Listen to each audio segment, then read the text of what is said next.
What's going on, everybody? Welcome back to GmiasWorld, and hopefully you guys are watching me around your barbecue. Being safe, do not use fireworks unless you know what you're doing, bro. I think, what is that, Pierre Paul could be, a shining example of that. Every year, I think he's been coming back and giving you guys, like, security protocols, bro. The dude lost mad fingers, dog. They call them meaty claws now. Be very, very careful with the fireworks. Enjoy it. Enjoy the barbecue. Enjoy life. Right now, what we're going to be doing is having a Madden 20 Ultimate Team July 4th raid sale. A lot of you guys know that joined me in my most recent stream. I was dominated accordingly. Now, I did walk away on a 90-degree angle with my butt cheeks out. I was taken care of accordingly, like I just said prior. Dudes did whatever they wanted to do with me. It was a very, very wild situation for me personally, because dudes were garbage. I had a dude that was lagging me all game. It was like weird stuff going on. But that doesn't matter. Even with the lag, I don't appreciate the way my team played. So what we're going to be doing today is we're going to be replacing both our cornerbacks. And also we're going to be adding in 2 D linemen. Now, let's go ahead and point out a few things. Mike Evans sucks.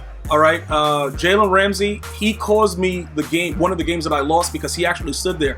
And for those of you guys that want to see those full gameplays and you didn't join me live on Twitch, you can always subscribe to GmiasWorld Gaming right here on YouTube and catch those full-length gameplays and let me know what you're dealing with over there, all right? So with this guy right here, we're going to be adding Dwight Freeney. We're going to be adding Simeon Rice. Now, a lot of you guys have been continuously writing in the comments. It was brought to my attention that dudes are telling me that Simeon Rice is glitchy. Well, guess what? We're going to check him out as well. Dwight Freeney, I want to check him out simply because, stock 99 finesse moves, and he's also way faster than Myles Garrett, right? So that 95 speed as opposed to the 91, yeah, Myles Garrett is stronger. He's more of a D-tackle type, but we need that speed right now because what we've been noticing is everybody has a fast quarterback right now. You know what I'm saying? So you just want to make sure that you're in line to be able to play that type of defense to where if your guy gets off the block, he can make an attempt to make that tackle. All right, so what we're going to be doing right now is we're going to be taking a look at some of these cards. Please note, after people see these videos, for some reason, the prices go up. I don't know if it's because of me. I don't know if it's because, it's coincidence, whatever it is. But if these players work out, we could probably finish off the rest of the year with these players because with that boosted speed of a 94 speed with a 98 excel at D tackle, if he gets off, it's an instant sack. You see what I'm saying, bro? Like if the center is trash, he's going to go ahead and maul whoever's in front of him. So that is something that looks good right there when we look at the numbers, but that does not mean that he's going to play up to that level. I want to make sure that I'm very clear with that because we've learned that the hard way. When a card looks really, really sick and we go out there like, yo, bro, we got this guy. Like if you look at Byron Jones's card, the most recent one that has 99 jumping, 99 pick your moms up, that card looks like it's one of the most dominant cards ever. If you go back to like Madden 15, for those of you guys that played Madden 15 with Richard Sherman as a Mutt Master, like that's what I think about when I see that Byron Jones card. But it's not the same thing. In Madden 15, Richard Sherman was a dog. Like there was no predetermined animations. It was none of that stuff going on. You had to have user versus user. And if you were trash, you wouldn't get what's coming to you. All right. Now that dude right there, Byron Jones, he's in some cases, he's going to play well, but in most cases, he's going to be a trash can. All right. So I just want to make sure that I'm very, very clear with that. When we see these numbers, that doesn't necessarily mean that the players are going to play up to par. Because you guys come here and you tell me the feedback and I'm like, wow, yeah, that's right. And then I give you guys my feedback and then we all conclude, yo, somebody doing something wrong. Because with the way these numbers look, these dudes should not be this garbage. So we have to understand that and move forward. So look, this is what we're doing. Jalen Ramsey has to go as well. You know why? Because him and Mike Evans, they were hanging out thinking it was cool. They both suck. We got to go ahead and raid sell both of them. You know what I'm saying? He's guilty by association. But that one play, like I said, it still rings and resonates in my brain, bro. It was one-on-one. The dude just stood there with his back turned and got dotted. Those type of plays are not acceptable here at GmiasWorld. And I will put only a t-shirt on, dressed as Winnie the Pooh, and go in there and handle my business. So these guys knew it was coming. You know how they knew it was coming? Because after the game, they came to be like, yo, thank you, coach, whatever, like, yo, good game, coach. And I slapped one of them. So, like, pretty much they knew, like, after that, like, it wasn't like the slap on the butt cheeks, like when you do a good play. Like, I straight up went all the way back and Mike Tyson, one of these dudes. So they knew they were getting raid sold. So now that, pretty much the way that the locker room is, we have to formulate a new plan. All right, we have to go ahead now because now they're like, yo, this guy Gmias is crazy coach, bro. Like, he's out there slapping his players. Like, yeah, that's what I do. So, you know, I brought him into the locker. I told Jalen Ramsey, listen, bro, you suck, bro. Mike Evans, you suck too. So it don't really matter. Both of you are gone, but I got to slap one of you. You know what I'm saying? And I just randomly closed my eyes. I don't even know which one of them I slapped. It doesn't matter. But they both know that they were getting rage sold immediately after the game. All right, so that's just, I'm giving you guys a setting in the mood of what the locker room was as we double check Reggie White's price, because this dude's garbage too. You know what's weird about this game? These numbers in older Maddens, like if you look at these attributes, I keep telling you guys this, like if you go Madden to Madden and just start looking at stuff, the numbers that these guys have on them, they would have completely destroyed previous Madden games. Like if we go 25 and backwards, the numbers on these cards, if you had these same cards on your team, you would go out into a game and just straight destroy dudes. But that's not the case in this current Madden. So whatever that means to us, like Myles Garrett, you know what I'm saying, bro? Like this dude right here, dog, like, dog, you garbage, dude. Like, you really running around like you were invincible. Like, you ain't Michael Jackson on his album, dog. Bro, that Invincible album was kind of tough, though. If you guys don't know about it, definitely check it out, man. But listen, I'm going to tell you this right now, right? This dude right here is garbage, but a lot of people, like after we experimented with him at D-tackle, some of you guys still do that. He's just not worth it, though. Okay, Simeon Rice more than likely is going to be a better version of him, and Simeon Rice weighs about 290 in the game, so his body and his archetype, they look pretty suitable. So I think we can go ahead and work that in to make sure everything looks pretty good, but that guy has to go immediately. There's no ifs, ands, or butt cheeks about it. He must be bro, like, he has to get pink slipped. 86, the dude's gone. All right, so we're going to go ahead and rage sell him too. So there's a lot of people that are getting rage sold, and I'm going to be honest with you, they all deserve it. And then I know a lot of you guys are like, yo, but Gmias, this guy played pretty well for you. Why would you get rid of him? Well, as I said to you guys before, he's guilty by association. What that means is, bro, he was hanging out, like after the practices, they were like having drinks with each other, you know, going to each other's barbecues. So I consider them like friendly, so I have to get rid of them in pairs. All right, so Mike Evans sucks, Jalen Ramsey sucks, the other guy sucks, all these guys suck. We have to get rid of them, and we have to move forward. Now, as we go through these power-ups, I want you guys to notice he gets a secondary position, Simeon Rice. So you could always put him in as a left end. The problem is, what I don't understand, if they're giving them the secondary positions, I believe, this is just my opinion, that they should have the same overall rating. What do you guys think about that? Because if that's the bonus that they're saying that these, you know, ultimate legends, like these are not regular players, these are ultimate legends. If they play this well and they have a secondary position, doesn't that mean they played the other position just as well? That's the logic that I'm using, because most players don't get secondary positions. So if you were good enough to get that secondary position, that should mean you should be eligible to keep the same overall at the other position. I don't like the fact that when you move these guys to other positions, their overall drops tremendously. That does not make any sense to me. You know, for instance, like Ronnie Lott, he made the Pro Bowl as a corner. I think he's the greatest free safety of all time, but he also made the Pro Bowl as a corner. So if you put him in the secondary position as a corner, he should be a 99 the same way. Like, what I'm trying to say is this, right? If the coaches are putting these players in these positions and they're still eating the same exact way, doesn't that mean that they're good no matter where they go? Which should translate into the fact that, you know, when we do that on our teams, they should be the same. You know what I'm like it's just, I'm looking at it like, what? And then a lot of dudes, they drop, like Aaron Donald from end to D tackle is a ridiculous drop off.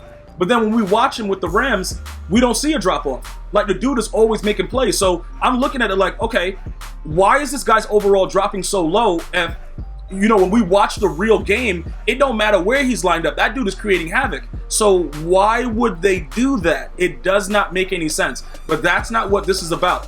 Maybe it gets better in 21. I don't know. But I've already said it several times. If a player in a secondary position is granted that actual ability to get another position, he should be the same overall in every position. Because what you're saying is he is eligible to get it, so he's better than other players that can't get it at any position. All right, so with Simeon Rice, let's go ahead and take a look at a couple things, right? The inside stuff, that is suitable for where he's going to be playing, because we're going to be playing him at D tackle. So some of you guys are like, yeah, but is the inside stuff like run stopper? No, because run stopper is like good for all, you know, the edge, inside, all that stuff. It's like all of them in one, but we're primarily using this young man at the D tackle position.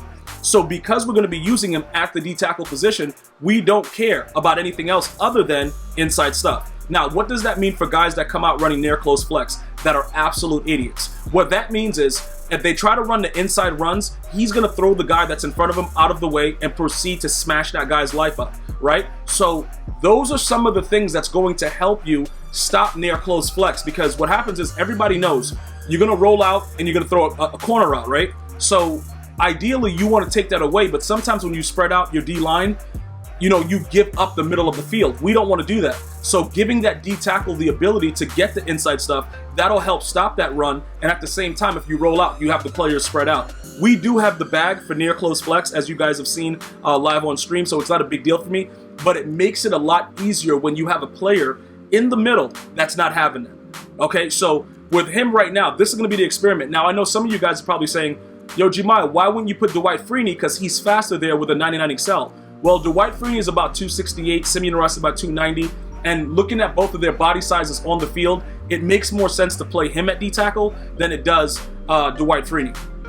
Now, if it's necessary, we could always try to experiment and see, like, all right, this guy is here, this guy's there, what does that do? We could always do that. It's not like this is the end-all be-all, like we're just, yo, you gotta have Simeon Rice at D tackle. No, if you want to try Dwight Freeney, feel free to do so. You know what I'm saying?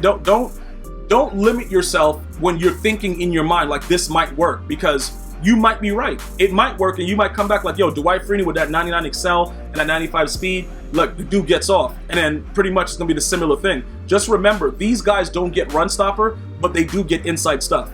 I just want to point that out to you guys, for those of you guys that are psychopaths about the run stopper. Getting inside stuff is very, very good as well. All right, so with all of that being said, now with everything that we have, I just want to point out, his card was a limited 99 overall. So some of you guys are probably like, yo, what happens if we can't find him in the auction house? So, you know, I can't get this 99. Well, my veterans are already probably writing it in the comment section. We're going to go ahead and use the 99 overall power pass on him. So they're telling me there's none in the store, right? Nobody has them. Everybody's utilizing them. Bam. We have a 99 overall power pass on Ray Guy, and we have one on Sean Taylor. Okay. How did I get two? You get one from getting to MUT level 99. You get one for doing 300 daily objectives. That means that you signed in for 300 consecutive days, buying a pack from the store, and winning 2 games. All right? So that's how you get both of them for those of you guys that are still asking.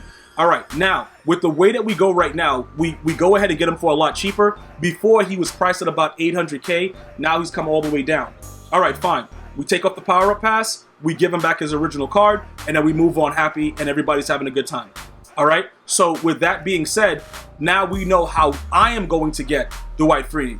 If you haven't got to MUT level 99 yet, you probably are a new viewer that hasn't watched the videos that showed you how to get to MUT level 99 super fast. So that's on you, dude, because I've given you guys all the information that I possibly can. So many of you guys are doing so much better at MUT, and that's what I want. You know what I'm saying, bro? Like, you guys can do whatever you want. You guys can watch this guy, that guy, whatever, but I want you to always get something here that can't be replaced. And that's to teach you to go on without having to have outside knowledge, because I'm giving you food for thought to see what happens. Yes, I'm gonna still go ahead and experiment, but these are the type of things that I want you guys to actually look at and understand, because if you can apply this to what's coming in Madden 21, you might be one of the greatest players for Madden 21.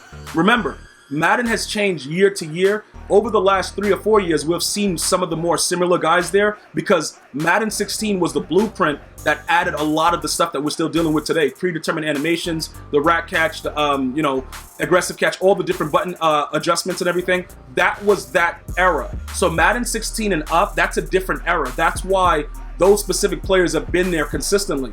The players of the past, prior to 16, those guys, they don't know what's going on. They wake up like, yo, what's this? What am I doing, bro? Like, this game is out of control. But it doesn't really matter, because we have to adapt and figure out what really works. Now, to finalize everything, we're going to go ahead and add Champ Bailey. So yes, all you Denver Bronco fans, go ahead and go crazy. We're going to be adding Champ Bailey into the lineup, and then we're going to obviously go after Patrick Peterson. If you guys paid attention in the beginning of the video, when I was checking to see what power-ups I already had, we already had Patrick Peterson, and we already had Champ Bailey. All right, so because we've already had those cards, it was no need to go anywhere and do anything further. Oh, Reggie White sold. Good stuff, man. People are going wild, man. I guess it's July 4th. People are home. Dudes are doing whatever, and they think that those cards are good. But I got something. Look, guys, let me just tell you something about those cards I just put out there, man. they absolutely suck. They are terrible cards. So hopefully none of my viewers bought them because they are hideous cards, bro. They suck. So you may have issues if you choose to do so. All right. Now, with Champ Bailey, what you're going to see me do is you're going to see me go ahead, get his final 99, and then you're going to see me give him Sprinter, and then you're going to see me go right back and take Sprinter off of him because he's one of those dudes that gets the +1 from Madden coach, +1/+1, and he's 99, 99, 99. So we don't need to add that Sprinter and lose any agility because he's already right there. So he's one of those players that don't require the physical chem. Please make sure you guys note that because you guys are the one that helped me out with that. You see what I'm saying? You see how we help each other and we balance it out? Because sometimes, I told you guys, I'm so used to adding physical chems that if my dog walks past, I give him a brawler. Like, I'm like, yo, hold this, yeah. I put it in your treat bucket. Yeah, hey, take that, take brawler. Yeah, like, I'm giving out physical chems to everybody because EA Sports has made our minds just do it. So it's straight up like, all right, I gotta just give this guy a physical chem, not realizing that if we were players like myself that grinded out Madden coach, you're already getting that +1 speed and that +1 excel. So you don't need it. All right, so I'm just giving you guys a note with it. That's why I went back and I removed it, and then you can still see that he's 99, everything going on right there. You know, he has a 97 press, but who cares? He's gonna be fine with that. All right, so just make sure that you pay attention to those things. Now, finally, the last upgrade, Patrick Peterson. I've been getting a lot of good news about this guy. Yo, Gmia, you gotta try him. The dude's dog. Yo, he a dog out there, bro. He doing this thing. All right, we're gonna go ahead and check it out. Like, I've always liked Patrick Peterson, and in older Maddens, he was always a guy that I went after. But as he slowly started to decline, you know, on the field or whatever, like people think that he's not as good. I think he's still pretty decent, but obviously he's a little bit older. In Madden, he's really dropped off as far as the attributes go. They kind of gyp him on a lot of stuff. He used to be like a dog, like outrageously, but it's not the case anymore. But right now, because he's more of a card that's like end of the year, because he got one of those last finalized cards, he could probably work for us right now. Okay, so with that NFL draft player card, with the right boost, he's going to still be able to make plays. And also, he's very, very elusive and stuff like that. We can use him in the, you know, the punt return, the kick return game. So he has a lot of uses that we can work with. Now, are these guys better than Mike Evans? Yes. Are they better than Golden Ticket Jalen Ramsey? I don't know yet. But that Golden Ticket Mike Evans is garbage. I'm just letting you guys know right out. That dude sucks. So whatever the situation is and why he sucks, I don't know. I can't really explain why, but I'm giving you guys direct info. That card is terrible. So if you use him, dudes are going to throw it right at you. He's very, very stiff. He's going to drop a lot of picks. He's just the worst kind of player to have around. So you don't want to have to deal with that. So here we go right now. You can see he hit the thing about his card that I don't, you know, that's wild is he gets that 99 agility, but then his speed is so low, so you have to give him Sprinter or something. It's kind of weird the way EA does that. I really don't like the way to do that. Like, you got to take away something. Like, just give us the speed boost, bro. Like, why are you taking stuff away, dude? Like, it's just, bro, whatever, man. It doesn't matter. But this is going to be the new defense right now. Everybody's upgraded. We're going to go ahead and give Simeon Rice the ability. I've showed you guys what's going on with that. Sean Taylor, Jadeveon Clowney. We're demoting Lawrence Taylor. And this is a look at our new defense. You want to see some gameplay with these guys? Let me know. Leave it in the comments. Yo, Gmia, gameplay. Just write gameplay in the comments. I'm going to see you guys and girls next time. You enjoy your 4th of July. One love, y'all.